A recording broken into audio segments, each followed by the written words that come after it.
안녕하세요. 저는 인천에서 인테리어 일을 하면서 지내고 있는 30대 여성입니다. 저는 이혼을 해서 아이와 단둘이 살고 있는데요. 혼자서 아이를 키우고 일을 하면서 사는 게 힘들지 않다고 말할 순 없지만, 그래도 매일 하루를 열심히 살고 어제보다 나은 삶을 살고 있다는데 만족하고 뿌듯해하고 있습니다. 특히 저와 이혼한 전 남편에게 있었던 일을 보면서 열심히 땀 흘리고 아이에게 떳떳한 삶을 사는 제 삶을 자랑스러워 하면서 살고 있었어요. 오늘 이 이야기를 가장 먼저 들려주고 싶은 사람은 따로 있는데, 그 사람들의 귀에 들어가려면 우선 여러분께 제 사연을 풀어드려야 할 것 같아 이렇게 나왔습니다. 그럼 제 사연 한번 들어보시죠. 어려운 집안 형편 때문에 일찍부터 돈을 벌어야 했던 저는 취업을 위해 실업계 고등학교로 진학을 하여 고등학교 시절부터 미용 일을 배우게 됐습니다. 대단한 꿈이 있었던 건 아니었지만 나중에 미용실을 차리게 되면 어떻게든 먹고 살 걱정은 없지 않을까 싶었던 이유 때문이었죠. 그렇게 고등학교 시절 내내 열심히 가위질을 했던 저는 학교를 졸업하자마자 미용실에 취직하여 일을 시작하게 됐습니다. 하지만 취직을 했다고 해서 제가 바라던 일을 할 수 있는 건 아니었어요. 이쪽 일이라는 게 밑바닥에서부터 시작해야 하는 거라 처음 미용실에 취직한 몇 년간은 가위 잡을 새도 없이 청소만 해야 했죠. 그래도 언젠가는 디자이너를 달고 돈을 많이 벌 수 있는 날이 오길 바라며 열심히 미용 일을 해나갔습니다. 그렇게 미용실 막내로 청소와 잡일을 도맡아 하던 그쯤 저는 남편을 만나게 됐습니다. 제가 일밖에 모르는 것 같다며 청춘을 즐겼으면 했는지 친구가 제게 남자를 소개해 줬거든요. 그렇게 저는 20살 어린 나이에 남편을 만나게 됐고 저희는 빠른 시간 동안 가까워지게 됐어요. 남편 역시 저처럼 어려운 집안 환경에서 자란 사람이었고, 그래서 저처럼 20살이 되자마자 여러 가지 일을 하며 열심히 살고 있던 사람이었거든요. 그런 비슷한 사정 때문인지 저희는 서로 통하는 게 많았습니다. 남편도 저도 가난하게 자라 남모를 고생이 많을 수밖에 없었고, 어린 나이에 일찍이 고생을 해야 했기에 저희는 서로의 마음을 충분히 공감하며 서로를 위로할 수 있었어요. 그렇게 저희 두 사람은 힘들 때마다 서로에게 어깨를 내어주고 기대며 위안을 받을 수 있었고, 열심히 노력하여 지금보다 더 나은 삶을 꿈꾸며 오랫동안 만남을 이어가게 됐습니다. 20살 어린 나이에 처음 만나 앞자리 나이가 바뀌어갈 때까지 긴 시간을 사귀었던 저희는 서로 당연히 결혼을 생각하고 있었고 빨리 결혼을 하고 싶었죠.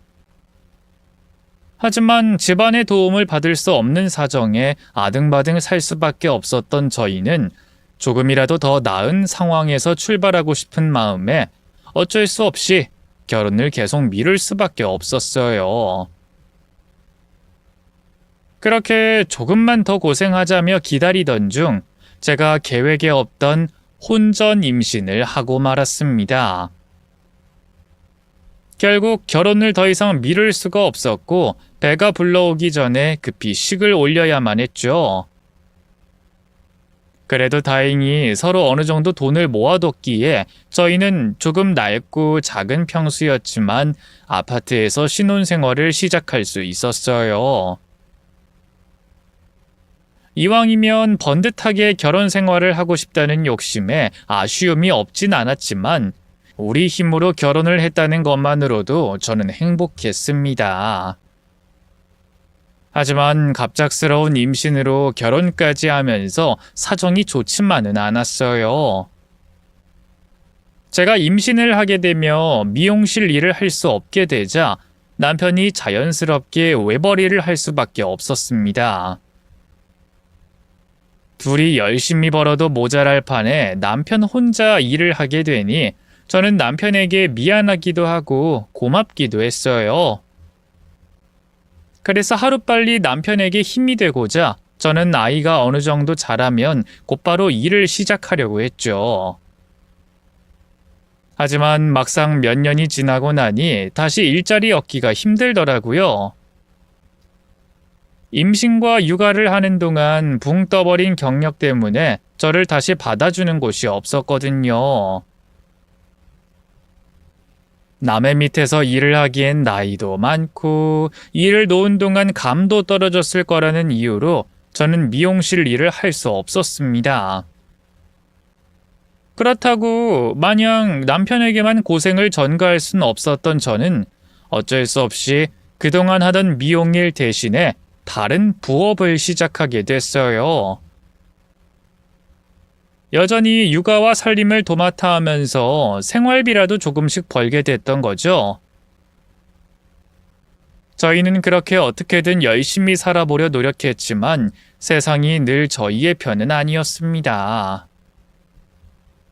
그 전까지는 그래도 휴대폰 매장을 운영하는 남편의 일이 잘 되는 편이라 별 걱정이 없었는데 언젠가부터 그 일마저 쉽지 않아지더라고요. 경기가 어려워질수록 사람들은 지갑을 닫았고 근처에 경쟁업체들이 우후죽순 생기면서 남편의 벌이는 반토막이 나기 시작했습니다. 그러니 남편도 걱정이 많았을 거예요. 저 역시도 어떻게든 도움이 되고 싶어 잠도 안 자고 부업을 해야 했으니까요.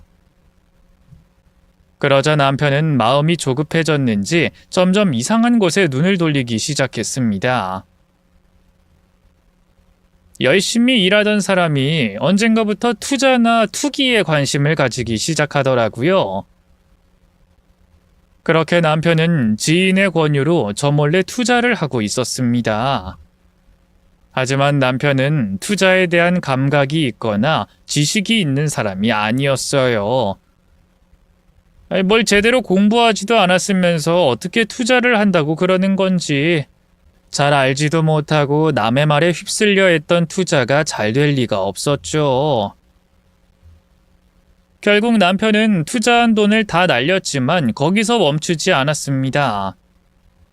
그걸 만회하겠다며 또 빚을 내어 투자했다가 그 투자마저 사기를 당해 돈을 다 잃고 빚까지 지게 됐던 거죠.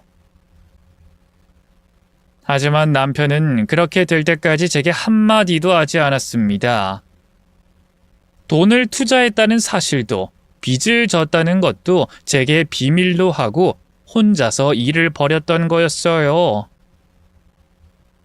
그러다 어느 날 갑자기 이사를 가야 한다는 일방적인 통보로 빚 얘기를 꺼내더라고요. 여보, 우리 이사 가야 하니까 내일부터 짐 좀 싸. 그게 무슨 소리야? 이사를 가야 한다니? 우리가 이사를 왜 가? 이사 가야 한다니까. 우리 이 집 비워줘야 해. 뭐? 집을 비워주다니? 우리 집을 왜 비워주는데? 당신 설마 나 몰래 사고 쳤어? 그게 그렇게 됐어. 내가 이 집 담보로 대출을 받았는데 빚을 못 갚게 됐어. 아무튼 그렇게 됐으니까 짐이나 싸. 무슨 그런 말이 어딨어? 대출은 무슨 소리고 빚이라니? 그게 무슨 말이야? 제대로 설명을 해줘야지. 아니, 내가 지인 소개를 투자를 좀 했는데 그게 잘못되는 바람에 한 푼도 못 건진 거야. 결국 큰 돈 날리고 있던 돈 다 털렸는데 그렇다고 가만히 있을 수 있어? 어떻게라도 만회해 보려고 대출 받아서 재투자를 했어. 이번엔 진짜 확실한 정보라고 했어. 근데 아니었던 거야. 그 자식이 처음부터 날 속인 거라고. 아무튼 그래서 빚 못 갚아서 이 집 팔고 나가야 해. 당장 이사 가야 하니까 당신 얼른 짐 싸. 전 재산을 날리고 나서야 제게 빚 얘기를 꺼내는 남편의 행동에 어이가 없고 황당했습니다. 그게 다 무슨 소리냐 화를 내고 싶었지만 당장 급하게 이사를 가야 한다는 말에 화를 낼 겨를도 없이 부랴부랴 이삿짐을 쌀 수밖에 없었어요. 그렇게 저희는 아파트 자가에서 반지하 월세방으로 이사를 가게 됐습니다. 쓰던 가구 가전을 전부 처분하고 짐을 줄이고 또 줄였는데도 몇 안 되는 짐들이 그 좁은 월세방에 꽉 들어 차더라고요. 그래서 제대로 짐을 풀지도 못하고 이삿짐들 사이에서 어렵게 잠을 청하는데 그제야 뒤늦은 울분이 치밀어 올랐습니다. 내가 지금 꿈을 꾸고 있는 건지 어떻게 이런 일이 있을 수 있나 싶더라고요. 평생 피땀 흘려 노력해서 번 돈으로 샀던 집이 날아갔다는 사실에 가슴이 답답했고 그런 일을 제게 상의도 없이 벌인 남편에게 원망이 들었습니다. 하지만 저는 남편을 용서할 수밖에 없었어요. 물론 처음에는 너무 화가 나서 남편을 쳐다보고 싶지도 않았지만 다시 생각해보면 남편도 얼마나 마음고생이 심했을까 싶더라고요. 남편도 일부러 그런 게 아니고 자기 딴엔 가장으로서 다 같이 잘 살아보려고 그랬던 건데 일이 이렇게 됐으니 그 속이 어떻겠어요. 이미 벌어진 일이었고 여기서 남편과 더 싸워봐야 시간 낭비일 뿐이라고 생각했던 저는 남편을 용서하기로 했습니다. 미안해. 나도 잘해보려고 그런 건데 어쩌다 이렇게 됐는지 모르겠어. 정말 내가 당신 볼 면목이 없다. 됐어. 이미 엎어진 물인 걸 어쩌겠어. 이제 와서 시간을 돌릴 수도 없고 잃어버린 돈 가지고 연연하지 말자. 그래도 우리 세 식구 무사하니까 그걸로 된 거야. 우리 아직 젊고 사직 멀쩡하잖아. 그럼 다시 열심히 해보면 되겠지. 그전에도 뭐 운으로 시작했나? 피땀 흘려 노력한 덕분이었잖아. 그러니까 이제라도 다시 열심히 하면 되는 거야. 그러니까 우리 다시 잘 살아보자, 여보. 저희는 다시 한번 일어서 보기로 약속을 했고 남편도 정신을 차리고 열심히 살아보겠다 했습니다.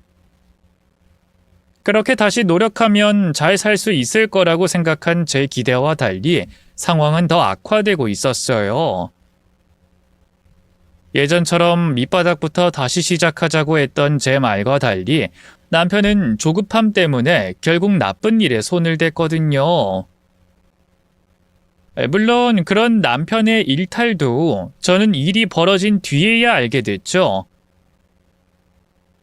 어느 날 남편이 경찰서에 있다는 소식에 쫓아가 봤더니 글쎄 남편이 노인들에게 싸구려 핸드폰을 비싸게 강매하고 비싼 요금제를 가입시켜 걸렸다는 거예요. 부모뻘 되는 사람들을 속여서 말도 안 되는 가격을 받다가 결국 경찰에 고발까지 당하게 됐던 거죠. 난생 처음 경찰서에 가봤던 저는 어찌나 놀랐는지 남편에게 화를 낼 수밖에 없었어요. 그러자 그 후로는 한 방에 일확천금을 노려야겠다 싶었는지 저 몰래 경마장을 드나들기 시작하더라고요. 그러다 제가 남편 호주머니에서 경마 용지를 발견하며 한바탕 난리가 벌어졌죠. 당신 미쳤어? 경마라니? 잘못된 투자로 전 재산 날려놓고 아직도 정신을 못 차린 거야? 이제 다시 열심히 해서 돈 벌겠다 그러더니 왜 자꾸 이런 짓을 해? 이렇게 해서 정말 돈을 벌 수 있다고 생각해? 이러다가 남은 것까지 다 날릴 거야? 처자식 있는 사람이 왜 그렇게 무책임해 정말? 미안해 여보. 이젠 다시는 안 그럴게. 내가 마음이 급해서 잠깐 정신이 나갔었나 봐. 정말 잘못했어. 저한테 걸리고 정신을 차리는 것 같기에 저는 남편을 다시 믿어보려 했습니다. 하지만 그 후로도 남편의 만행은 계속되더라고요. 사기에 경마에 이번엔 불법 도박을 하다가 제게 걸리게 됐죠. 누구보다 성실했던 남편이 점점 이상한 쪽으로 빠지는 걸 보며 걱정이 됐던 저는 아이를 친정에 맡기고 다시 일을 시작할 수밖에 없었습니다. 주변 지인들에게 거의 빌다시피 하면서 어렵게 다시 미용 일을 시작해 집안 경제에 조금이나마 보탬이 될 수 있었죠. 저는 제가 열심히 사는 모습을 보여주면 남편이 다시 예전처럼 돌아올 거라고 생각했어요. 고생스러웠지만 서로에게 힘이 되어주며 열심히 살았던 예전처럼 말이죠. 하지만 제가 일을 시작하며 집안을 비우자 남편은 이때다 싶었는지 더 어긋나기 시작했습니다. 감시할 사람이 없어져서 더 홀가분해졌는지 저 몰래 도박장을 다니더니 어느 날엔 제가 집에 없는 사이에 집으로 도박꾼들을 끌어들여 저희 집을 도박장으로 만들기까지 했어요. 그렇게 남편이라는 사람은 도박에 빠져서 있던 돈까지 털어먹다 보니 돈이 급했는지 중고거래로 사기까지 치는 바람에 합의금까지 물어야 했습니다. 다시 잘 살아보려 노력하진 못할 망정 점점 더 정신을 못 차리는 남편 때문에 저는 힘들어질 수밖에 없었어요. 당신 정말 왜 이래? 대체 언제까지 이럴 건데? 한두 번은 실수라고 넘어가 주겠어. 근데 계속 정신 못 차리고 이러면 나더러 어쩌라는 거야? 난 어떻게든 열심히 해보겠다고 우리 애 친정 부모님께 떠맡겨놓고 아등바등 사는데 당신 왜 이래 정말? 도박에 사기에 이러다 정말로 교도소 가고 싶어서 그래? 당신 이러다가 정말로 범죄자 돼서 교도소 가고 싶어? 언제는 우리 아이에게 떳떳하고 당당한 부모가 되고 싶다며. 돈 많이 벌겠다는 욕심도 가족 때문이라 그러더니 그거 다 거짓말이었어? 거짓말이라니. 나도 그러고 싶지. 나도 정말 잘하고 싶어서 그런 거야. 잘하고 싶은 사람이 일해서 돈 벌 생각은 안 하고 도박판이나 쫓아다녀? 당신은 정말로 도박해서 돈을 벌 수 있다고 생각하는 거야? 사람이 땀 흘려서 돈을 벌어야지 왜 말도 안 되는 일확천금을 바라고 있어? 그러다가 정말 교도소 가서 자식이랑 연 끊고 싶지 않으면 정신 차려 제발. 저는 아이 이야기까지 꺼내며 남편이 정신을 차리길 바랬지만 남편은 여전히 제 속을 썩여댔습니다. 하루 걸러 들려오는 남편의 잘못에 저는 노이로제가 걸릴 지경이었지만 그럼에도 제 남편을, 아이 아빠를 쉽게 놓을 수가 없었어요. 그때까지도 남편에게 희망을 품고 있었는지 우리가 함께 고생하며 울고 웃던 그 시절로 다시 돌아갈 수 있을 거라고 생각했던 거죠. 하지만 남편은 끝내 저를 실망시키고 말았습니다. 언제는 가족 핑계를 대면서 돈돈거리던 인간이 그 와중에 바람까지 피웠더라고요.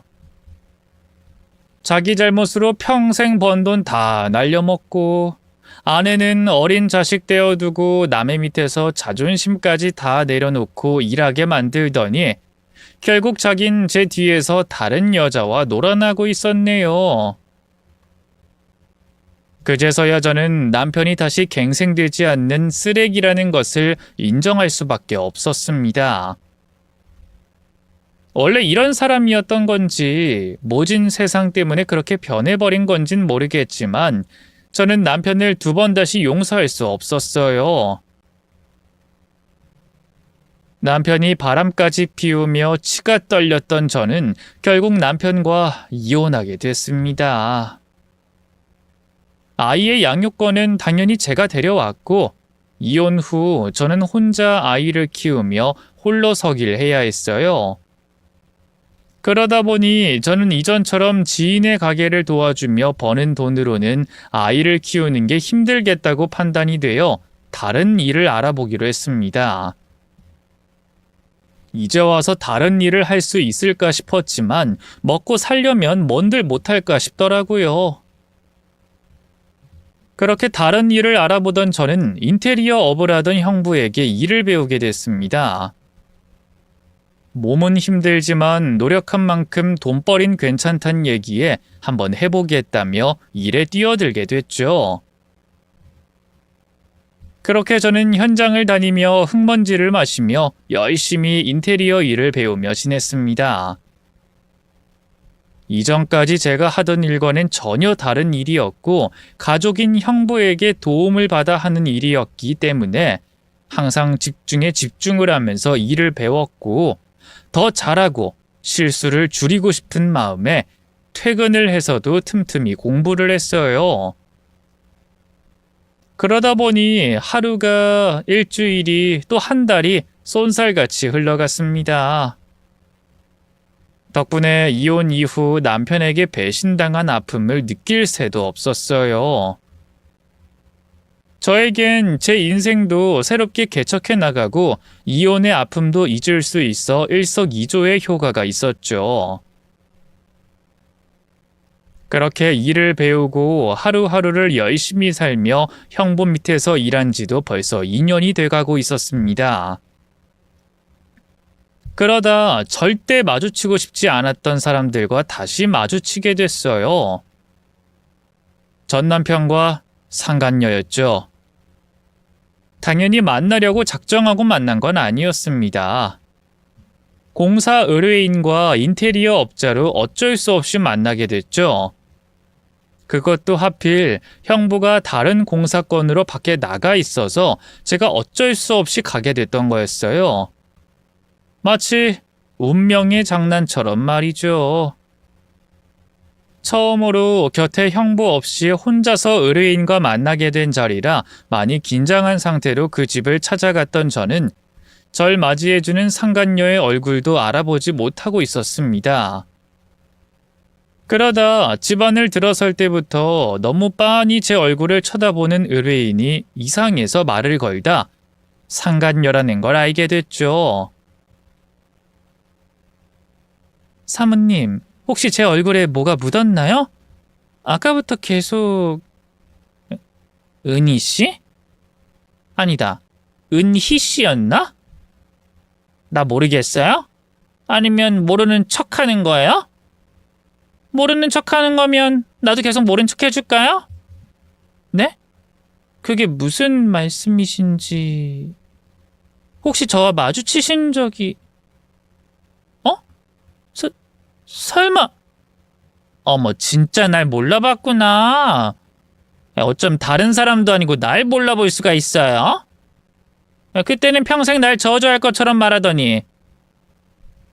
근데 우리 사이에 뭐가 있긴 있나 보다. 어떻게 만나도 이렇게 만나요? 난 은희 씨가 이런 일하고 있을 줄은 몰랐네. 머리 하는 건 이제 그만둔 거예요? 하기야, 뭐 남의 머리 만져서 돈을 벌면 얼마나 번다고. 그걸로 혼자서 애 키우는 게 쉽진 않겠지. 내 앞에 있는 여자가 전 남편의 상간녀라는 걸 알게 되곤 너무 당혹스러워서 어떻게 해야 할지 모르겠더라고요. 아무렇지 않은 척 대화를 이어가야 하는 건지 아니면 집을 나가는 게 맞는지 갈팡질팡하고 있었죠. 그런 저를 놀리듯이 상간녀는 쉴 새 없이 입을 조잘거렸어요. 비아냥거리면서 말이죠. 이 일은 언제부터 한 거예요? 어쩌다 미용과 정반대되는 일을 하게 된 거예요? 아, 사장님이 남자분이던데 이거구나. 이야, 은희 씨 능력 좋네. 아무리 이혼이 대수가 아니라고 해도 애까지 있는데 어떻게 남자를 만나요? 아, 아니구나. 은희 씨도 사실은 이혼하기 전부터 하나 꼼쳐놓은 남자가 있었구나. 그러면서 우리 보고 그렇게 욕을 했어요? 우리랑 똑같으면서? 하긴 뭐 옛말에도 뭐 묻은 개가 뭐 묻은 개 나무란다고 했으니까. 누가 그쪽들이랑 똑같다는 거예요? 그쪽은 모든 사람들 관계가 다 불륜으로 보이나 보죠? 머릿속에 든 생각이 온통 그런 생각뿐이니 뭘 잘못했는지 뭐가 부끄러운지 모르지. 여기 사장님, 우리 언니 남편이에요. 처제인 제가 형부 밑에서 일 배우는 거고. 어머, 그랬구나. 하기야, 우리 보고 그렇게 죽일년 죽일 놈으로 몰아갔는데 은희 씨가 그러면 안 되죠. 어쨌거나 우리 이렇게 만난 것도 인연인데 내가 꼭 은희 씨에게 일 맡겨야겠다. 우리 집 인테리어 해줄 거죠? 나 지금 은희 씨가 견적 얼마나 냈는지 얼마나 잘하는지 보고 듣지도 않고 일 맡기는 거예요. 우리 집에 왔다 간 인테리어 업체가 몇 군데인 줄 알아요? 앞으로 올 집도 몇 군데인데 그거 다 제쳐놓고 일 맡기는 거니까 잘 좀 부탁할게요. 왜? 은희 씨가 우리 그이 취향도 잘 알고 있잖아요. 우리 그이랑 사귀고 같이 산 시간이 얼만데 벌써 그이 취향 까먹은 거 아니죠? 상간녀의 비아냥거리는 말투에 기분이 나빴던 저는 그 집을 나가려고 했습니다. 그런데 현관 앞에서 신발을 신고 있던 중에 상간녀가 한 말이 제 발걸음을 멈추게 만들었어요. 꼴에 자존심은 또 있나 보네? 대충 보아하니 먹고 살기 힘들어서 가족한테 빌붙은 것 같은데 저러니까 가족이랑 같이 일하면 안 된다니까. 일하는데 책임감이 없잖아, 책임감이. 누가 보면 자기가 사장인 줄 알겠어. 어쩜 요즘 같은 경쟁 시대에 돈 준다고 해도 저렇게 나오냐? 아이고, 저 집 형부라는 사람은 처제 잘못 둬서 돈 벌 기회 놓쳤네. 다른 사람도 아니고 상간녀에게 그런 이야기를 듣는 게 기분 나빴고 제 자존심을 짓밟으려고 하는 말이라는 것도 알았지만 솔직히 맞는 말이었고 인정할 수밖에 없었습니다. 제 일도 아니고 형부 일인데 제 기분이 나쁘다고 제 사사로운 감정 때문에 포기할 수는 없었어요. 더욱이 전남편과 상간녀가 살고 있는 집이 정말 넓고 좋은 집이었거든요. 저는 요동치는 마음을 부여잡고 상간녀를 향해 돌아섰습니다. 그리고 일을 하겠다고 했죠.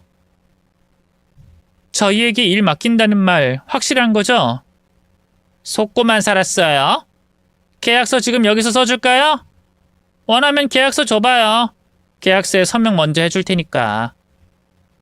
그 계약서 안에 내용은 은희 씨 원하는 대로 적어놓고. 아니요. 이제부터 의뢰인과 시공업체로서 대하는 건데 정확하게 해야죠. 저희가 일하는데 자신 없는 것도 아니고요. 우선 저희 사장님과 통화하시며 말씀하신 분위기에 인테리어 느낌들 저희가 시공한 집들 중에 추려서 가져왔으니 확인해 보시죠. 보시고 집 안 다니시면서 제게 원하시는 인테리어 분위기 말씀해 주시면 됩니다. 어머, 우리 은희 씨 완전 프로였네. 잘 생각했어요. 자존심이 밥 먹여줘요. 어떻게든 돈 벌어서 먹고 살고 보는 게 우선이지. 그럼 나 소파에 앉아서 시공 사진 좀 보고 있을 테니까 우리 집 둘러보면서 대충 견적이나 내고 있어요. 우리 집이 워낙 넓어서 은희 씨가 먼저 한 바퀴 돌고 와야 우리가 커뮤니케이션이 될 것 같거든요. 상간녀가 또다시 제 신경을 긁어왔지만 제가 현관에서 뒤돌았을 때 이미 예견된 일이었습니다. 또 형부와 같이 현장을 돌아다니다 보면 더한 대접을 받는 경우도 종종 겪었기에 뭐 그래도 이만하면 다행이라고 생각하며 집 안을 돌아다니기 시작했죠. 그러다 제가 잠시 멍하게 되는 일이 있었어요. 상간녀는 그때를 놓치지 않고 또다시 제게 시비를 걸어오기 시작했고요. 하라는 견적은 안 내고 뭘 그렇게 멍하니 있어요? 그렇게 뭉그적거리고 있으면 언제 견적 내려고? 우리 집 다 둘러보려면 시간이 좀 걸린다니까 그러네. 뭐 하긴 우리 집 보고 놀라지 않을 수가 있나. 집이 좋아도 좀 좋아야 말이지. 우리 집 어때요? 우리 신혼집 너무 좋죠? 평수도 평수인데 리모델링하기 아까울 정도로 자재가 고급자재라니까요. 거기다 여기가 강남 한복판이잖아요. 생활 편의시설도 죄다 가까이 있고 놀러 나가기에도 좋다니까요. 아유, 난 무슨 복이 있어 이렇게 좋은 집에서 공주처럼 살게 해주는 남편을 만난 거래. 누군 같은 남자랑 살아도 지질이 궁상처럼 살았는데 이란 거 보면 궁합이나 사주가 괜히 있는 게 아니라니까. 궁합이 맞으니까 우리 남편 일이 이렇게 잘 풀려서 내가 이런 집에서 대접받으며 사는 거지. 근데 우리 은희 씨는 부러워서 배 아프겠다. 이젠 남의 남자가 된 전 남편 집을 직접 제 손으로 인테리어 해줘야 하는데 거기다 그 집이 좋아도 너무 좋으니까 또 내가 우리 남편에게 사랑받고 호강받는 걸 이렇게 눈앞에서 봐야 하니까. 그만하시죠. 조금 전에 말했듯이 의뢰인과 시공업체 사람으로서 만난 건데 굳이 이렇게까지 사람 비꼴 필요가 있나요? 그리고 이 집이 좋긴 한데 부러워서 멍하니 있던 거 아니에요. 그냥 좀 생각할 게 있어서 멈춰 있었던 거지. 그럼 지금부터 집안을 같이 둘러보시면서 원하시는 인테리어와 느낌들 말씀해 주시죠. 그럼 제가 비슷한 이미지의 사진들 보여드리면서 다시 말씀드릴게요. 아이 진짜. 내가 조금 전에 프로라고 했다고 진짜 자기가 프로인 줄 아는가 보네. 저기요 은희씨 진짜 이럴 거예요? 내가 왜 은희씨네 아니지 은희씨네 형부한테 일 맡기는 건지 몰라서 이러는 거예요? 아니잖아요. 알잖아요. 내가 은희씨 좀 가지고 놀려고 이런다는 거. 그럼 재미없게 굴지 말고 장단 좀 맞춰줘 봐요. 괜히 멋도 없는 자존심 세우고 있지 말고. 방금 전에도 다 뽀록 났잖아요. 멋도 없는 자존심 돈 몇 푼에 접어야 한다는 거. 그걸 겪었으면서 또 이렇게 나오네.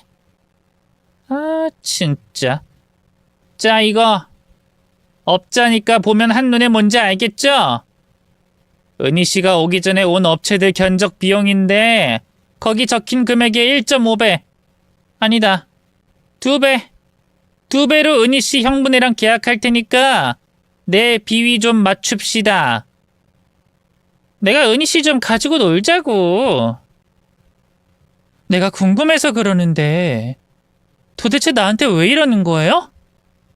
어쩌다 보니 가불관계로 만나긴 했는데 상식적으로 생각하면 내가 그쪽을 못 잡아먹어서 안달이어야 하지 않나? 개망나니 같은 남편이라고 하지만 남편 빼앗긴 여자가 빼앗은 년한테 이갈아야 하는 거 아니에요? 근데 왜 반대로 나오는 거지? 뭘 잘했다고? 뭐가 떳떳하다고? 뭐?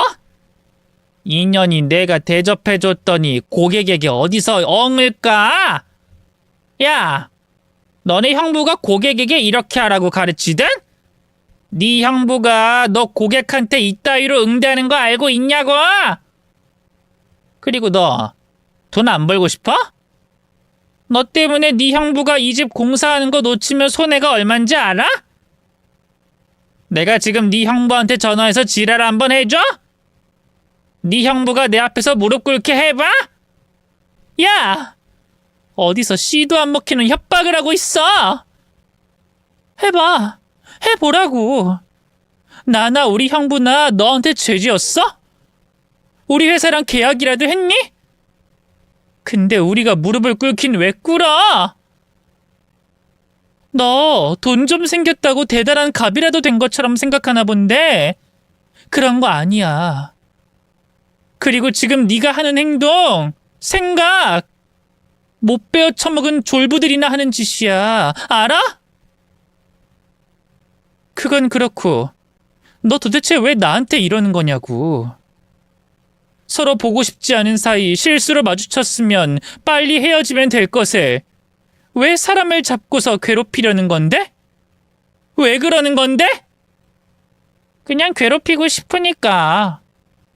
내 남편이 너 같은 년이랑 지난 10몇 년을 붙어서 살았다고 하니까 그게 꼴 보기 싫어서 괴롭히고 싶어. 그리고 내가 괴롭힐 수 있는 입장이잖아. 고객과 업자라는 관계도 그렇고 거지같이 사는 애 딸린 이혼녀와 그런 이혼녀에게서 남편 빼앗아 아주 잘 살고 있는 나와 너의 관계도 그렇고. 그러게 이런 꼴 당하기 싫었으면 아까 문 열고 나가지 그랬어. 이런 일 당할 거라는 거 알고도 남은 거 아니야? 돈 벌어야 하니까? 근데 왜 갑자기 발끈하고 난리야, 이 거지 같은 년이? 야, 너 괜히 내 성질 건드리지 말고 내가 괴롭히면 가만히 당하고 있어. 돈 준다고 했잖아, 돈! 그럼 좀 가만히 있으라고! 그걸 타당한 대답이랍시고 하는 건지 어이가 없더라고요. 하긴 뭐 애초에 유부남과 바람난 걸 부끄러워하지 않는 년에게 무슨 상식이 있고 무슨 말이 통하겠어요. 저는 더 이상 상간녀와 대화할 가치를 느끼지 못했습니다. 그래서 그 집에서 나가려고 했죠. 그 돈 너 가져. 너 많이 가져서 너희 둘이 부끄러운 줄도 모르고 행복하게 살아. 근데 내가 분명히 말해둔다. 너 오늘 나 만난 거 후회하게 만들어줄 거야. 내 앞에서 싹싹 빌긴커녕 지랄 발광한 거 후회하게 만들 거라고. 그러니까 기대해라. 알겠어? 뭐? 야, 니까짓 게 뭔데 날 후회하게 만들겠다 말겠다고 말해? 니가 뭐라도 돼? 니가 뭔데? 남편 빼앗기고 가족한테 빌부터 사는 주제에 니가 뭘 어쩌겠다고? 이게 정말... 너 내 손에 죽어봐야 네 주제를 알겠지? 그렇지? 이게... 아! 야, 이거 안 나? 너야말로 내 손에 죽어볼래? 어디 끝까지 가볼까? 상간녀가 바람난 남편이랑 살림 차렸다고 동네방네 소문내줘? 집을 나서려는 제 머리채를 잡은 상간녀 때문에 저도 상간녀의 머리채를 잡게 됐습니다. 서로 죽을 힘을 다해 머리채를 잡고 있었고 놓을 생각이 없이 팽팽하게 대치하고 있었죠. 그때 현관문을 열고 전 남편이 들어왔습니다. 전 남편은 아내와 웬 여자가 거실 한복판에서 머리채를 잡고 서 있으니 깜짝 놀란 모습이었죠. 헐레벌떡 뛰어와서는 우리 두 사람을 말리려고 했어요. 그러다 제 얼굴을 보곤 깜짝 놀라더니 소리를 치기 시작했죠. 뭐야, 너였어? 야, 너 미쳤어? 당장 우리 아내 머리 안 나? 이 사람이 정말... 야, 우리가 이혼한 지가 언젠데 여기까지 쫓아와서 사람 머리채를 잡아? 너 여기 어떻게 알고 왔어?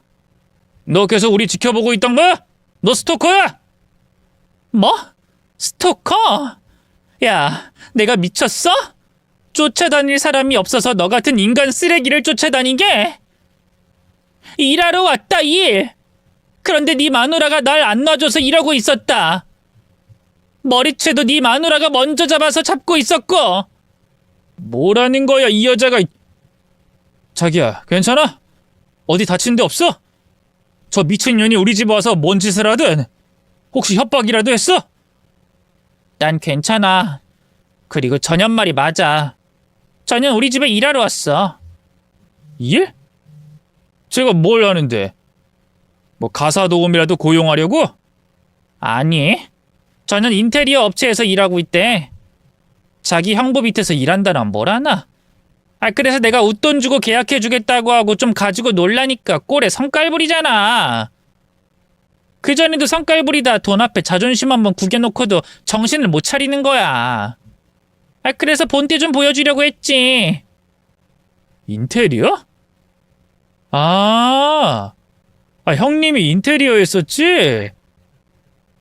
야, 그러면 일이나 하고 조용히 가면 될 것을. 왜 남의 부인 머리채를 잡고 있어? 넌 네 마누라 하는 얘기도 못 들었냐? 전현이 나한테 본때 보여주려고 했다잖아. 그럼 내가 당하고 있어? 웃돈 주고 계약했다며. 그럼 잠자코 당하고 있어야지. 너도 이 사람이 웃돈 주는 게 무슨 의미인지 알고 있을 거 아니야. 진짜 둘 다 돌겠다. 미친놈 미친년이 아주 잘 만났네. 야, 계약 아직 안 했거든? 그리고 공사비로 10억, 아니 100억을 준다고 해도 너희 집은 안 해. 우린 사람 사는 집 인테리어 하는 곳이지 쓰레기장 인테리어 하는 곳이 아니거든. 네가 맞을 짓을 버는구나. 그래서 우리 아내가 너 본때를 보여준다고 했구나. 야, 너 형님 밑으로 들어간 거 보면 네 사정 헛소리 집어치우고 나 여기서 너희 같은 쓰레기랑 더 할 말 없어. 하고 싶지도 않고. 그러니까 나 붙잡지 말고 인테리어도 다른 곳에 맡겨. 우리한테 연락하지 말고. 그런데 인테리어 할 정신은 있을까 모르겠다. 내가 너희 두 사람 땅을 치고 후회하게 만들 거거든. 그러니까 두고 보자. 무슨 일이 벌어지는지. 뭐? 땅을 치고 후회해? 그거 네가 느끼는 감정은 아니고? 야, 너 내가 이렇게 잘 살게 될 줄 몰랐지? 그걸 직접 눈으로 보니까 땅을 칠 정도로 후회되지? 그러게 왜 나한테 맨날 뭐라고 했냐. 나 가만뒀으면 지금쯤 너도 내 옆에서 떵떵거리면서 잘 살았을 텐데. 그래. 그럼 너나 떵떵거리면서 잘 살고 있어. 곧 어떻게 되나 보자고. 또 그 말이냐? 너 할 말이 그 말밖에 없어? 야, 네가 계속 후회할 거라고 말하니까 무슨 일이 벌어질지 너무 궁금하다. 그러니까 지금 좀 보여줘. 도대체 뭔 일인데? 네가 뭘 할 수 있는데? 오빠, 전현 아까 나한테도 저 말 그대로 했다? 어이없지 않아? 지가 뭘 할 수 있다고. 돈이 있어, 능력이 있어, 빽이 있어? 뭐 하나도 없는 년이 뭘 계속 후회하게 만들겠대. 지 앞가림이나 잘할 것이지. 야, 너 네 앞가림이나 똑바로 해. 그리고 너야말로 후회하지 말고. 너 당장 네 형부한테 가서 뭐라고 말할 거니? 멍청한 게 어떻게 자기 앞도 못 보면서 걱정 없는 우리 보고 후회할 거란 소리를 해? 멍청한 년. 제가 말하는 의미심장한 말에도 불구하고 전 남편과 상간녀는 제가 현관문을 나설 때까지 비웃기 바빴습니다. 그러거나 말거나 전 상관없었어요.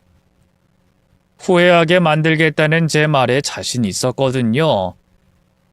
그리고 그 일이 있고 정확히 한 달 반 뒤, 제가 호언장담을 한 것처럼 두 사람에게 땅을 치고 후회할 만큼의 일이 벌어졌습니다.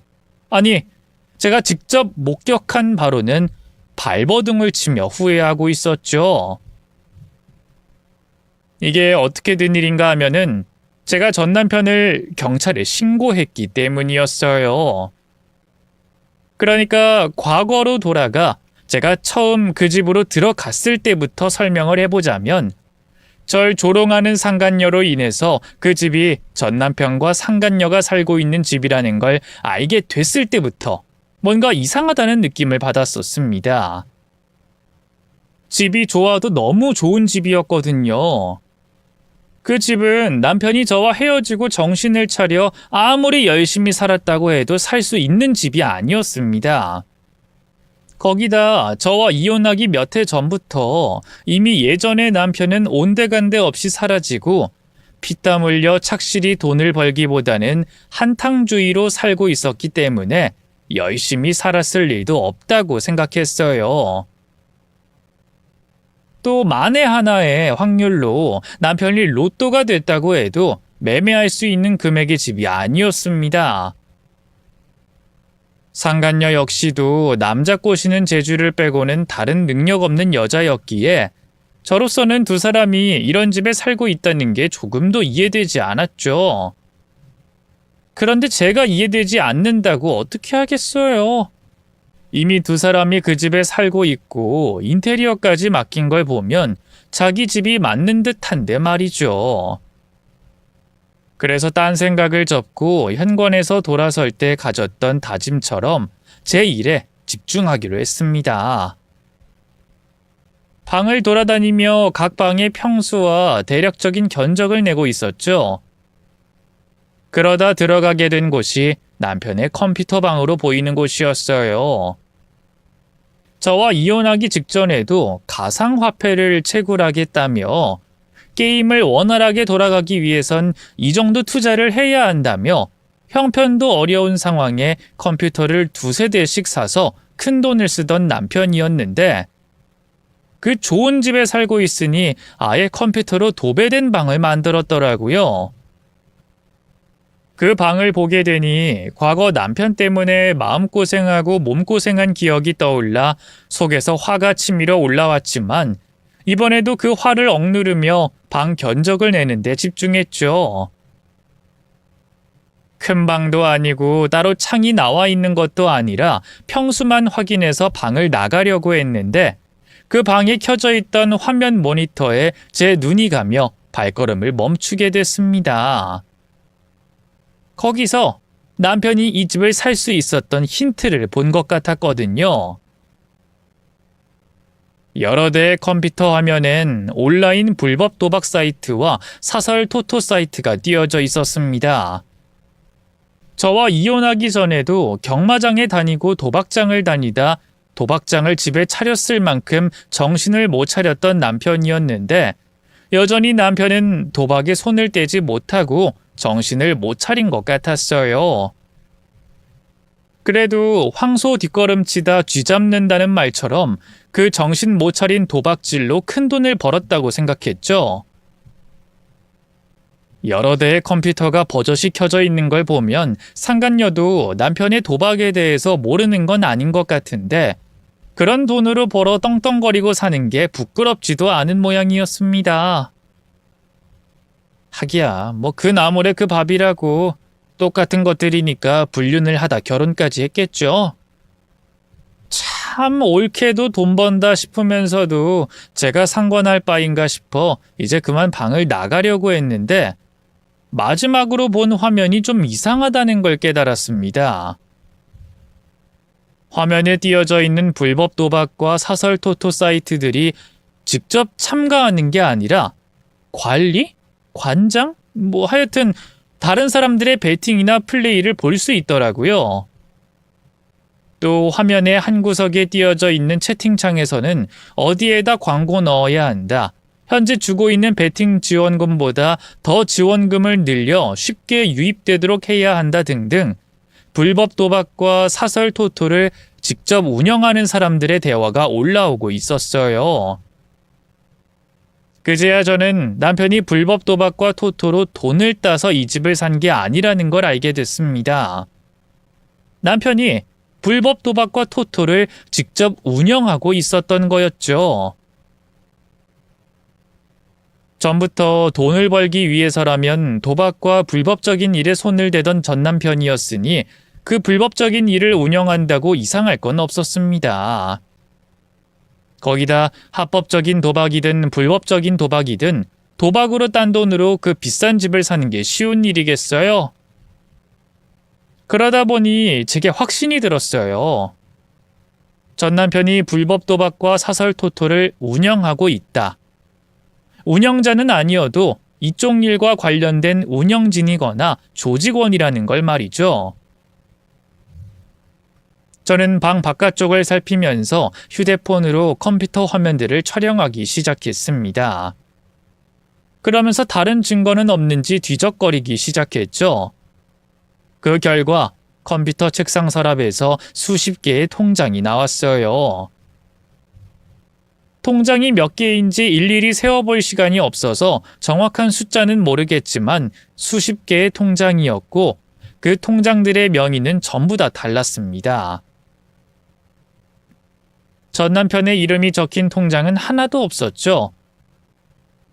대포 통장이라고 생각됐고 전 남편이 불법적인 일을 한다는데 점점 더 강한 확신이 들었어요.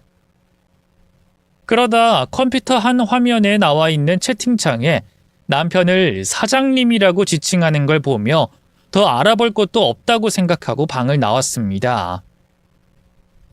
전 남편이 불법 도박과 토토를 운영한다는 걸 알고 그 증거까지 확보를 했지만 그때까지도 경찰에 신고하겠다는 생각은 못하고 있었습니다. 물론 신고하는 게 옳은 일이긴 한데 생각도 못 해본 일이 펼쳐졌던 거라 좀 당황스러웠죠. 그래서 제가 확보한 증거로 어떻게 할지 고민을 하고 있었을 그때 상간녀가 제게 와서는 제 속을 뒤집은 거예요. 제가 어떤 생각을 하고 있고 제 휴대폰에 무엇이 있는지 모른 채 또 자신들에게 어떤 일이 벌어질지 모른 채 말이죠. 그렇게 그 집에서 당한 일로 복수심에 불타올랐던 저는 경찰서로 찾아가 제가 찍은 증거들을 모두 다 보여줬습니다. 제가 내놓은 증거들을 보고 깜짝 놀란 경찰들은 어떻게 된 일인지 제게 물은 뒤에 본격적인 수사에 들어갔죠. 그리고 제 결정적인 제보와 증거 덕분에 전 남편이 운영하는 불법 도박과 사설 토토에 가담한 조직원의 신상을 전부 파악했다고 했어요. 그런데 남편을 포함해 불법 도박과 사설 토토 사이트에 가담하고 있는 조직원들을 잡기 위해선 한 번에 일망타진해야 한다고 그러더라고요. 특히 이 총책이자 운영자인 전 남편을 절대 놓치면 안 되는 상황이라 다시 한 번 더 제 도움이 필요하다고 했습니다. 다른 조직원들을 붙잡는 동안 전 남편과 상간녀가 눈치채지 못하도록 붙잡아 두고 문을 순순히 열게 하는 게 제가 경찰에게 부탁받은 일이었죠. 생각에 따라 위험할 수도 있겠지만 저는 그다지 위험하지 않다고 생각하기도 했고 가장 가까이에서 전 남편과 상간녀가 체포되는 모습을 볼 수 있는 기회라 흔쾌히 돕겠다고 했습니다. 체포 작전이 시작되는 날, 전 남편이 집으로 찾아가 문을 두들겼죠. 상간녀는 아무런 의심 없이 문을 열어줬어요. 저번에 나갈 땐 다시는 안 볼 것처럼 말하고 가더니 또 왔네. 왜? 아무리 생각해도 돈이 포기가 안 돼? 아니면 네 형부가 사과하더라도 계약 받아오라고 하든? 진짜 돈이 무섭긴 하다. 아무것도 아닌 네가 날 저 위에서 깔보면서 말하는 것 같네? 자기가 뭐라도 된 것처럼? 네가 모르나 본데 나 네 머리 한참 위에 있는 거 맞아. 그래서 왜 왔는데?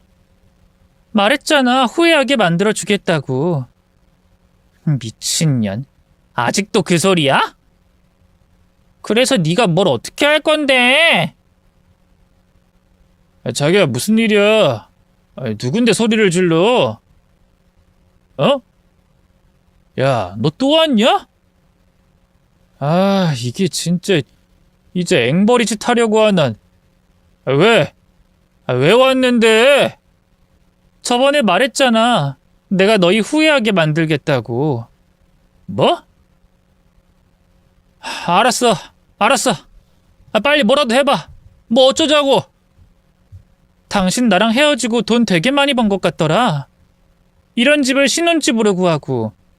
저번에 방 둘러보면서 보니까 차키도 비싼 걸로 여러 개 있던데 진짜 많이 벌긴 했나 봐? 야, 너랑 놀고 있을 시간 없어. 부럽다고 할 거면 그냥 꺼져. 전화 왔네. 자기야, 얘 돈 몇 푼 쥐어주고 내쫓아. 계속 귀찮게 굴면 경찰에 신고하고. 아직 경찰에게서 신호가 오지 않았는데 전 남편은 걸려온 전화를 받으려고 했어요. 그 전화가 조직원 중 한 명일 수도 있었고 그러다간 전 남편이 도망을 칠 수도 있었으니 주의를 끌어야 했습니다. 저는 전 남편의 신경을 건들 말을 말하게 됐죠. 너 인터넷 도박하지? 아니, 인터넷 도박 운영하지? 그걸로 돈 버는 거 맞지? 그러지 않고서야 너 같은 놈이 뭐로 이렇게 많은 돈을 벌었겠어? 야, 너 그걸 어떻게 알아? 너 설마 저번에 우리 집 왔을 때 방들 뒤진 거야? 뒤지긴 뭘 뒤져? 전현이 방 둘러보라고 하길래 너 컴퓨터 방 갔다가 확인했지. 야, 너는 그런 돈 벌고도 떳떳하냐? 나한테 자랑하고 싶어? 뭔 개소리야. 누가 불법 도박을 하고 떳떳하지 못한 돈을 벌어? 야, 헛소리 말고 꺼져. 당장 꺼지라고! 발악하는 거 보니까 너도 제대로 된 돈이 아니라는 건 알고 있나 보다?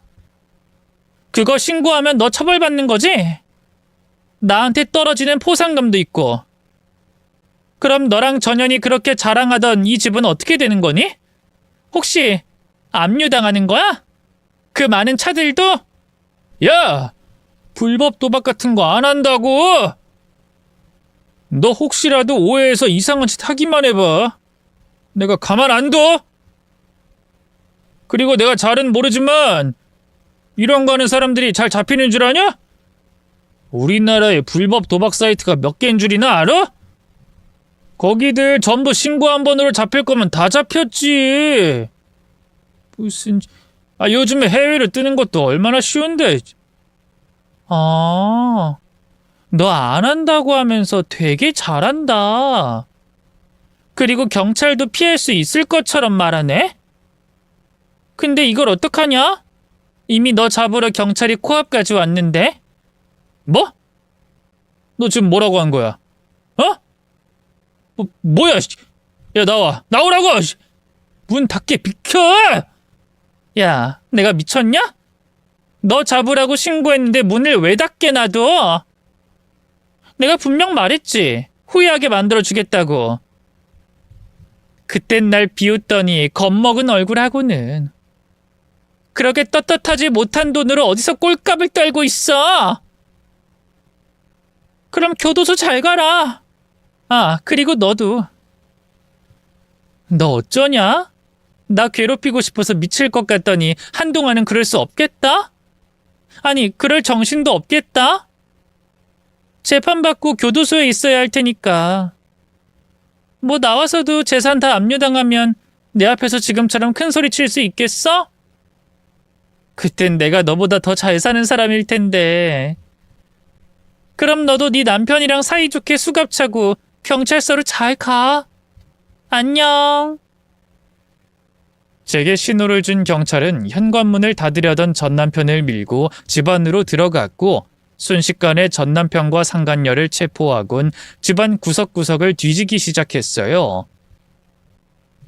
전 남편은 수갑을 찬 상황에서도 도대체 어떻게 된 일인지 모르겠다는 표정을 한 채 넋을 놓고 있었고요.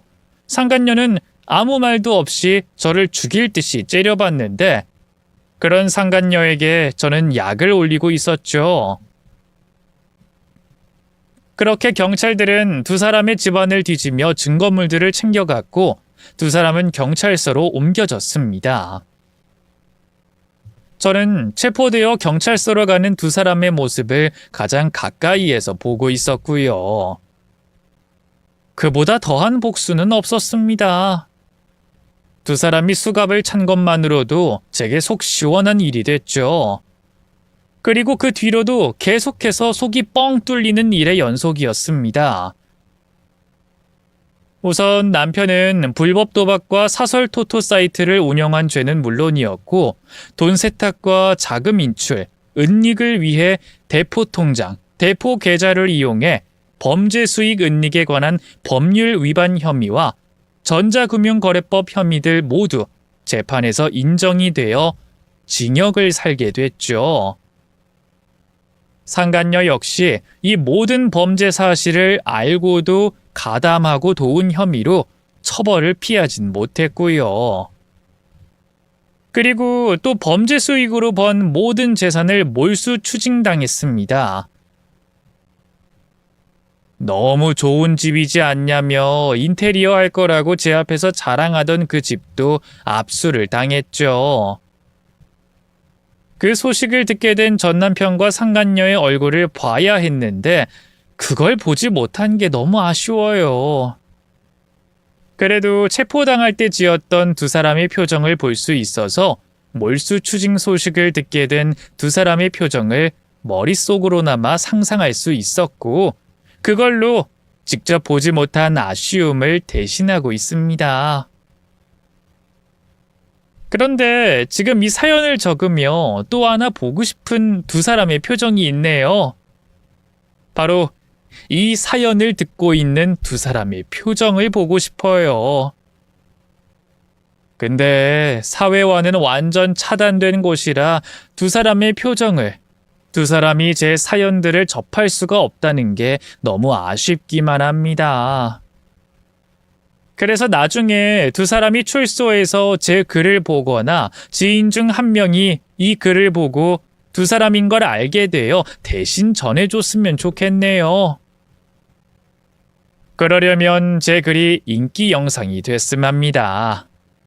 그러니 제 사연 많이 봐주시고요. 소문도 좀 내주세요. 그럼 전 이 부탁을 끝으로 이만 글을 마치도록 하겠습니다. 사연 읽어주셔서 감사해요. 안녕히 계세요.